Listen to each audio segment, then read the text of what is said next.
Assalamu alaikum to all of you. I am Dr. Bushra Abrar. I welcome you all in my YouTube channel यूनानी scholar. तो चलिए students, अपना third chapter continue करते हैं हम jurisprudence का। Early changes after death, cellular changes भी इसको कहते हैं। तो इसमें जो चेंजेस हमें देखने के लिए मिलते हैं इन डेड बॉडी आफ्टर डेथ, तो इसमें अर्ली चेंजेस हैं, कुछ चेंजेस जो फ़ौरन पैदा हो जाते हैं और कुछ लेट चेंजेस होते हैं। तो अर्ली चेंजेस अभी हम पढ़ते हैं। अर्ली चेंजेस में जो फर्स्ट आता है एल्गर मोर्टिस। एल्गर मोर्टिस में क्या होता है? कूलिंग ऑफ द बॉडी, जो डेड बॉडी है उसकी जो भी है सब्जेक्ट, उसका कूल होना शुरू हो जाता है। तो इसमें फर्स्ट आता है हमारा एल्गर मोर्टिस। एल्गर मोर्टिस क्या होता है? कूलिंग ऑफ बॉडी, जो एक ह्यूमन बॉडी का एक टेम्परेचर होता है, लेकिन जब डेथ हो जाती है तो जो बॉडी होती है वो ठंडी पड़ जाती है। इसी को एल्गर मोर्टिस या कूलिंग ऑफ बॉडी कहा जाता है। Best site to record temperature, जो डेड बॉडीज़ होती हैं उनका जो टेम्परेचर रिकॉर्ड किया जाता है उसकी बेस्ट साइट होती है रेक्टम। एक्सेप्ट सोडोमी के जो केस होते हैं उसमें रेक्टल टेम्परेचर नहीं दिया जाता है, वरना most commonly most preferable temperature site in dead body is rectum.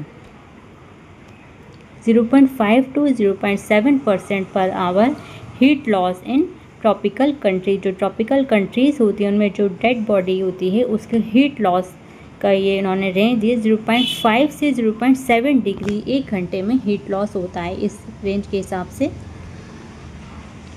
Postmortem कैलोरिसिटी, normally death के बाद जो बॉडी होती है वो कूलिंग उसमें हो जाती है, एल्गर मोर्टिस होता है। लेकिन कुछ एक्सेप्शनल कंडीशन है, कुछ ऐसी कंडीशन है जिसमें पोस्टमार्टम यानी मरने के बाद भी जो बॉडी की हरारत होती है, कैलोरिसिटी होती है, वो मेंटेन रहती है, बरकरार रहती है, शरीर ठंडा नहीं पड़ता है।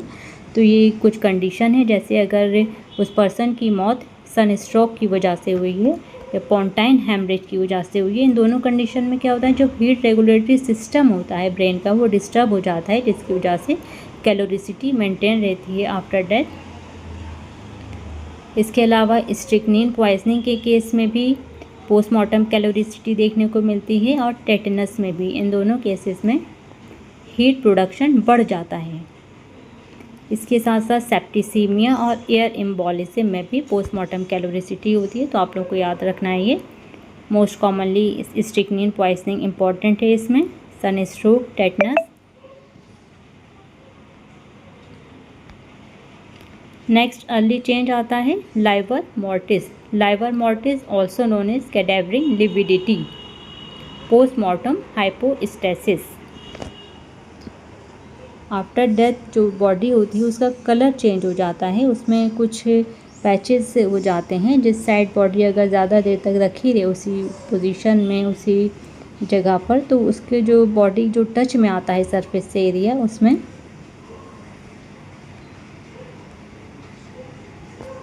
Livor mortis. Livor mortis also known as cadaveric lividity और postmortem hypostasis.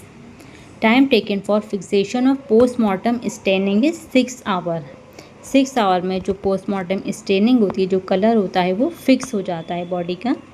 Cherry red, cherry red carbon monoxide poisoning में होती है। अगर किसी की डेथ कार्बन मोनोऑक्साइड से हुई है तो उसमें जो उसकी बॉडी होती है उसमें स्टेनिंग चेरी रेड कलर की हमें देखने को मिलती है।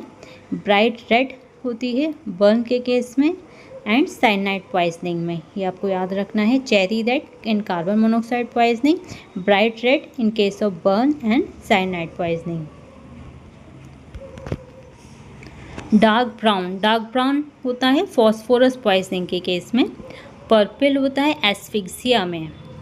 पिंक रेफ्रिजरेटेड बॉडीज, जिन बॉडीज़ को आफ्टर दैट रेफ्रिजरेट कर दिया जाता है उनमें पिंक कलर की स्टेनिंग देखने के लिए मिलती है। And reddish brown in case of nitrate and potassium bicarbonate.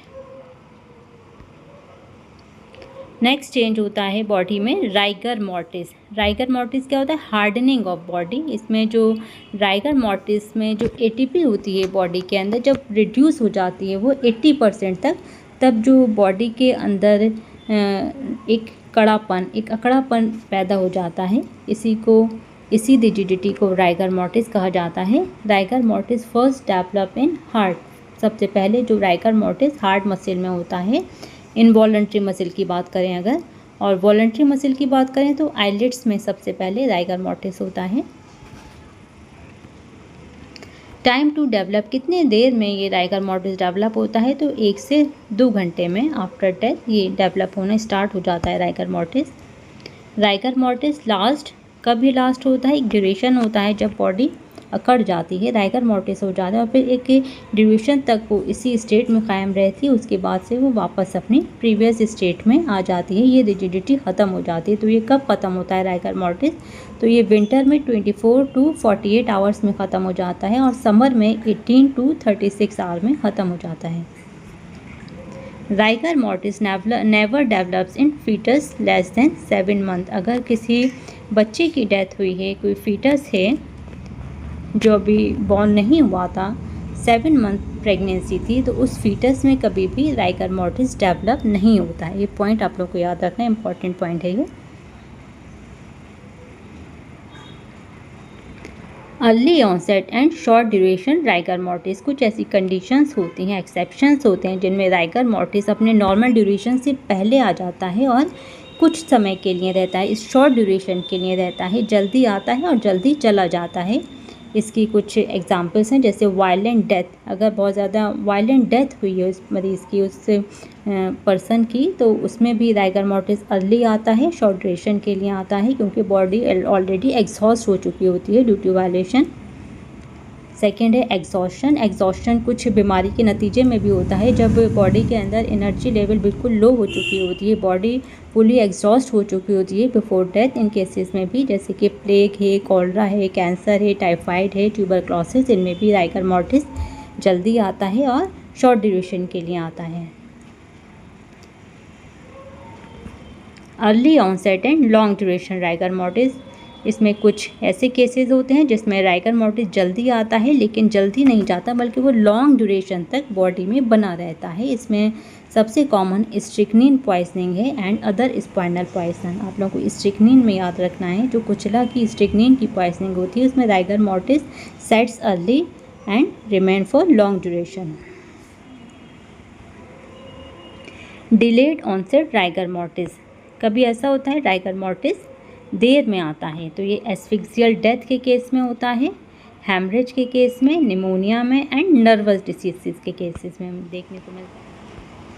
Cadaveric spasm क्या होता है, rigidity of body, instantaneous contraction of a group of voluntary muscle, जो एक रिलैक्सेशन का फेज़ होता है बॉडी में आफ्टर डेथ, उसमें रिलैक्सेशन का फेज़ एब्सेंट होता है, जस्ट आफ्टर डेथ बॉडी अकड़ जाती है विदाउट पासिंग दिस रिलैक्सेशन, इसी को कैडेवरिक स्पाज्म कहा जाता है। लेट चेंजेस ऑफ डेथ, ये अभी तक हमने अर्ली चेंजेस पढ़े थे, अभी लेट चेंजेस हैं जो डेथ के लेट पैदा होते हैं। तो सबसे पहला होता है इसमें पुट्रीफैक्शन। पुट्रीफैक्शन के लिए जो मोस्ट इम्पॉर्टेंट कॉजेटिव ऑर्गेनिज्म होता है फॉर पुट्रीफैक्शन इज़ क्लॉस्ट्रीडियम वेल्चाई, और जो रिस्पॉन्सिबल एंजाइम है पुट्रीफैक्शन के लिए ये होता है लेसिथिनेस। ये दोनों आपको याद रखना है। फर्स्ट एक्सटर्नल साइन ऑफ पुट्रीफैक्शन, जो एक्सटर्नली देख के बॉडी को पता चलता है कि पुट्रीफैक्शन स्टार्ट हो गया है, ये होता है greenish discolouration of skin in right iliac fossa. ये पॉइंट भी आप इम्पॉर्टेंट है, सारे ही पॉइंट इम्पॉर्टेंट है। पुट्रीफैक्शन में एक स्पेसिफिक अपीयरेंस देखने के लिए मिलती है, मार्बल्ड अपीयरेंस। तो आप लोग को याद रखना है, marbled appearance seen in putrefaction. Time taken for skeletonisation of uncoffined buried body, कितने ड्यूरेशन में बॉडी का कंप्लीट स्केलेटन बन जाता है, वो स्केलेटाइज्ड हो जाती है, तो ये ड्यूरेशन होता है 1 ईयर, 1 साल में।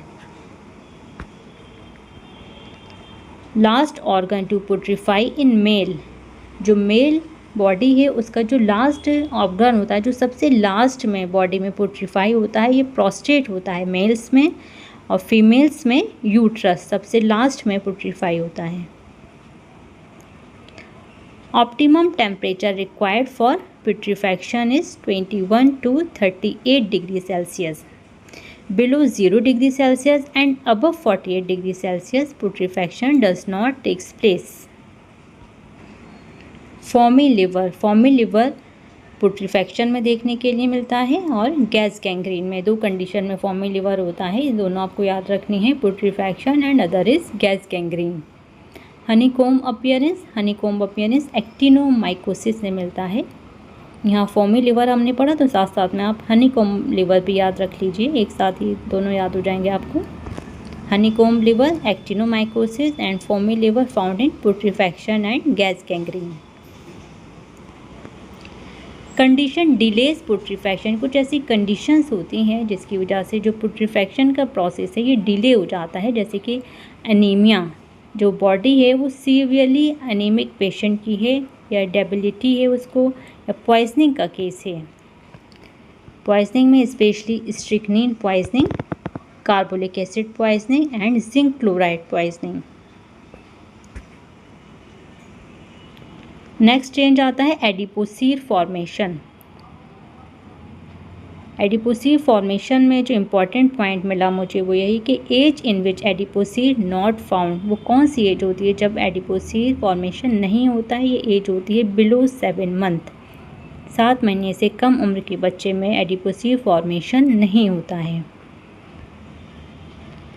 नेक्स्ट आता है mummification. Time required for complete mummification is 3 month to 1 year. Mummification के प्रोसेस में 3 महीने से लेके 1 साल तक का टाइम लगता है।